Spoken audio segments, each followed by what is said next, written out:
ഇത് മാസ് മോട്ടോഴ്സിൽ നിന്നാണ്. നമ്മുടെ ഗ്ലാമർ, ഹീറോൻ്റെ Glamour fuel injection model, Glamour FI model വണ്ടിയാണ്.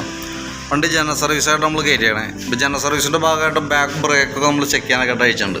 ബ്രേക്ക് ലൈൻഡറൊക്കെ നല്ല ലൈൻഡറാണ്, കമ്പനി ലൈൻഡർ, ഹോണ്ടയുടെ കമ്പനി ലൈൻഡർ കിടക്കണം. അപ്പോൾ നമുക്കെന്ന് വെച്ചാൽ ഒന്ന് ക്ലീൻ ചെയ്ത് റീസെറ്റ് ചെയ്താൽ മതി. ഒരാണൊക്കെ വന്നല്ലോ കേട്ടോ ലൈൻഡർ. പിന്നെ എന്ന് വെച്ചാൽ നമുക്ക് ചെയിനൊക്കെ ചെറുതായിട്ട് ലൂസായിട്ടുണ്ട്. അപ്പോൾ അതൊക്കെ ഒന്ന് ടൈറ്റ് ചെയ്ത് ക്ലിയർ ചെയ്യാനുണ്ട്. അത്യാവശ്യം ലൂസുണ്ട്, അപ്പോൾ ഒന്ന് ടൈറ്റ് ചെയ്തിടാം. പിന്നെ അതേപോലെ തന്നെ ബാറ്ററിയുടെ കണ്ടീഷൻ നമ്മളൊന്ന് ചെക്ക് ചെയ്ത് നോക്കുന്നുണ്ട്. നമുക്കിത് ഇരിക്കുന്നത് 12 വോൾട്ടിൻ്റെ 5 ആമ്പിയറിൻ്റെ ബാറ്ററി ഇരിക്കണേ. ഇതും ഇരിക്കുന്നത് എക്സ്റ്റേൻ്റെ ബാറ്ററിയാണ്. അപ്പോൾ നമ്മളതിൻ്റെ ബാറ്ററിയുടെ കണ്ടീഷൻ കൂടി നമ്മളൊന്ന് ചെക്ക് ചെയ്ത് നോക്കുന്നുണ്ട്. അപ്പോൾ ബാറ്ററി വോൾട്ട് ചെക്ക് ചെയ്യുമ്പോൾ നമുക്ക് കിട്ടുന്നത് 12.71 വോൾട്ട് ഉണ്ട്. അത്യാവശ്യം നല്ല വോൾട്ടാണ് കാണിക്കണേ. കാരണം എന്താ വെച്ചാൽ 12 വോൾട്ട് ബാറ്ററിയാണ്, അത്യാവശ്യം ഔട്ട്പുട്ട് ഉണ്ട്. അപ്പോൾ നമ്മൾ ബാറ്ററി ടെസ്റ്റ് ചെയ്ത് നോക്കുന്നുണ്ട്. ടെസ്റ്റ് ചെയ്യുമ്പോൾ കാണിക്കുന്നത് ഓൾറെഡി കംപ്ലൈൻ്റ് ആയിട്ടാണ് കാണിക്കുക. പോയ ബാറ്ററി ആയിട്ടാണ് ടെസ്റ്റ് ചെയ്യുമ്പോൾ കാണിക്കുന്നത്. അപ്പോൾ സ്വാഭാവികമായിട്ടും ബാറ്ററിയുടെ സെൽ ഡാമേജിലേക്ക് ആയിക്കൊണ്ടിരിക്കുകയാണ്. വലിയ താമസമില്ലാണ്ട് നമുക്ക് സെൽഫ് എടുക്കാനൊക്കെ ഉള്ളൊരു ബുദ്ധിമുട്ട് കാണിക്കാൻ ഒരു സാഹചര്യം എത്തിയിട്ടുണ്ട്. അത് ചിലപ്പോൾ പെട്ടെന്ന് കാണിക്കാം, ചിലപ്പോൾ കുറച്ച് ലൈഫ് നീണ്ടു കിട്ടാം. പരമാവധിയും ഉപയോഗിക്കുക. സെൽഫിൻ്റെ കംപ്ലയിൻറ്റ് വന്നാലും നമുക്കിതിപ്പോൾ കിക്ക് സ്റ്റാർട്ട് ചെയ്ത് എടുക്കാമല്ലോ. അപ്പോൾ നിലവിൽ സെൽഫിൻ്റെ കംപ്ലയിൻറ്റ് വന്നാലും കിക്ക് സ്റ്റാർട്ട് ചെയ്ത് നമുക്ക് ഉപയോഗിക്കാം. കംപ്ലയിൻറ്റ് കാണിച്ചിട്ട് നമുക്ക് മാറ്റി കളഞ്ഞാൽ മതി. ഓൾറെഡി വെക്കുമ്പോൾ കുറച്ചുകൂടി എനിക്ക് ആപ്റ്റായിട്ട് കുറച്ചും കൂടി ആമറോണ്ട് വയ്ക്കണമായിരിക്കും കുറച്ചുകൂടി ബെറ്റർ കേട്ടോ. കാരണം എന്തെങ്കിലും ഒരു വാറണ്ടി സംബന്ധമായിട്ടുള്ള ക്ലെയിം എന്തെങ്കിലുമൊക്കെ വന്നാൽ നമുക്ക് കുറച്ചുകൂടി കിട്ടാനും സർവീസൊക്കെ കുറച്ചുകൂടി ബെറ്റർ ആയിട്ടുള്ളത് ആമറോണാണ്. അപ്പോൾ കുറച്ചും കൂടി ബെറ്റർ അതായിരിക്കും എടുക്കുന്നത് കേട്ടോ. ഓൾറെഡി കംപ്ലയിൻറ്റ് കാണിക്കുന്നുണ്ട്. സെൽഫിൻ്റെ കംപ്ലയിൻറ്റ് കാണിക്കാനായിട്ടുള്ള ഒരു സാഹചര്യം നിലനിൽക്കുന്നുണ്ട്. എപ്പോൾ വേണമെങ്കിലും അത് കാണിക്കാം. കംപ്ലയിൻറ്റ് കാണിക്കുമ്പോൾ മനസ്സിലാക്കാം ബാറ്ററിയുടെ ആണെന്നുള്ളത് കേട്ടോ. പിന്നെ അതേപോലെ തന്നെ എയർ ഫിൽറ്ററിൻ്റെ കണ്ടീഷൻ നമ്മൾ നോക്കുന്നുണ്ട്. ശരിക്കും എയർ ഫിൽറ്റർ മാറ്റേണ്ട ഒരു സിറ്റുവേഷനിലേക്ക് എത്തിയിട്ടുണ്ട്.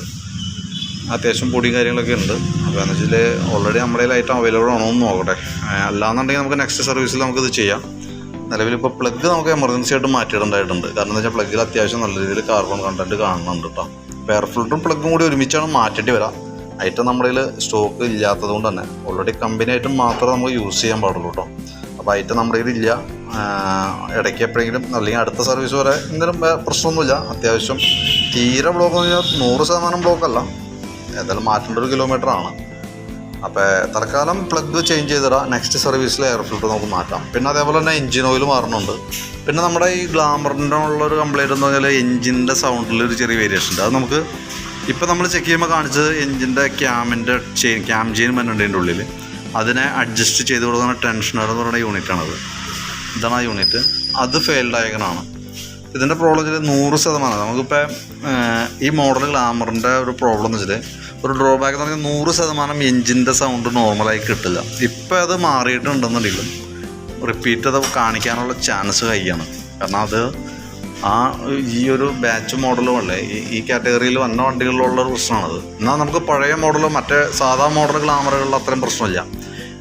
ശരിക്കും പറഞ്ഞാൽ അത് ക്വാണ്ടം കോർ എഞ്ചിനാണ് വരാം. അപ്പോൾ ഇതിൻ്റെ എന്ന് പറയുമ്പോൾ ശരിക്കും പറഞ്ഞാൽ ഈ മോഡൽ പൊതുവേ നമ്മൾ ചെയ്താൽ എങ്ങനെയൊക്കെ ക്ലിയർ ചെയ്താലും കുറേ കഴിഞ്ഞപ്പോൾ വീണ്ടും സൗണ്ട് കാണിക്കും. അത് ഓൾറെഡി ഈ മോഡലിൻ്റെ ഒരു പ്രോബ്ലമാണ്. പിന്നെ അതേപോലെ തന്നെ നമുക്ക് അതിൻ്റെ എഞ്ചിൻ ഓയിലിൻ്റെ കേസ് ഞാൻ പറഞ്ഞായിരുന്നു. ഓയിൽ ഫിൽറ്റർ നമുക്ക് ചേഞ്ച് ചെയ്തിടാനുണ്ട്. അപ്പോൾ ഓയിൽ ഫിൽറ്ററും കൂടി നമ്മൾ കൂടുതൽ മാറ്റുന്നുണ്ട്. പിന്നെ ഫ്രണ്ട് ബ്രേക്ക് കൂടി നമ്മളൊന്ന് അയച്ചിട്ട് അത് ക്ലിയർ ചെയ്യും കേട്ടോ. കാരണം എന്ന് വെച്ച് കഴിഞ്ഞാൽ ഫ്രണ്ട് ബ്രേക്കും കൂടി അയച്ചാൽ അത് ക്യാമ്പ് കാര്യങ്ങളൊക്കെ ഒന്ന് ചെക്ക് ചെയ്തിട്ട് നമ്മൾ റീസെറ്റ് ചെയ്യും. ടയറിൻ്റെ കണ്ടീഷൻ ഫ്രണ്ടിലത്തെ വളരെ മോശമാണ്. അപ്പോൾ അതൊന്ന് മാറ്റാൻ ഒന്ന് ശ്രദ്ധിക്കാം.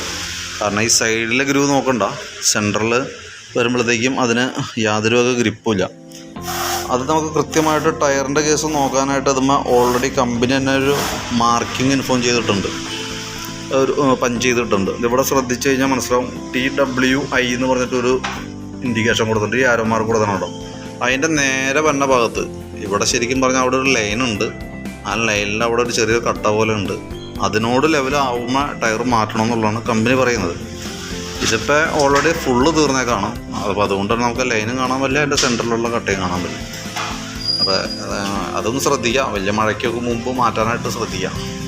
ഇതൊക്കെയാണ് മെയിനായിട്ടുള്ളൂ. അപ്പോൾ നമുക്കിപ്പോൾ ചേഞ്ച് ചെയ്യേണ്ടതെന്ന് പറഞ്ഞാൽ ഓയിൽ വിത്ത് ഓയിൽ ഫിൽറ്റർ, പിന്നെ ആ ക്യാം ചെയിൻ്റെ ടെൻഷനർ, ഇത്രയായിട്ടാണ് നമുക്ക് മെയിനായിട്ട് മാറണത്.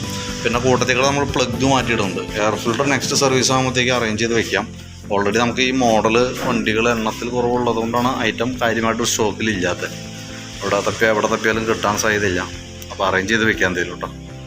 അപ്പോൾ ഞാൻ ഒരു എസ്റ്റിമേറ്റ് റെഡി ആക്കിയിട്ട് ഞാൻ അതിൻ്റെ ഡീറ്റെയിൽസ് ഒന്ന് വാട്സാപ്പിലേക്ക് ഒന്ന് സെൻഡ് ചെയ്തേക്കാം. അപ്പോൾ വീഡിയോ കാണാം. അതിൻ്റെ എഞ്ചിൻ സൗണ്ടിൻ്റെ പ്രത്യേകം ശ്രദ്ധിക്കുക. ഇപ്പോൾ നമ്മളൊക്കെ റെഡിയാക്കിയിട്ടുണ്ട്, പക്ഷെ എന്നാൽ പോലും വീണ്ടും വരാനുള്ള ചാൻസസ് കൈയാണ്. അത് ഈ മോഡലിലുള്ളൊരു ഡ്രോബാക്കാണ്. കൂടുതലൊരു 100 വണ്ടി എടുത്താൽ ഞാനതൊരു 80 വണ്ടിക്കും ആ കംപ്ലയിൻസ് റിപ്പോർട്ട് ചെയ്യുന്നു. അതാണ് അതിൻ്റെ ഒരു പോരായ്മ. ഓക്കെ.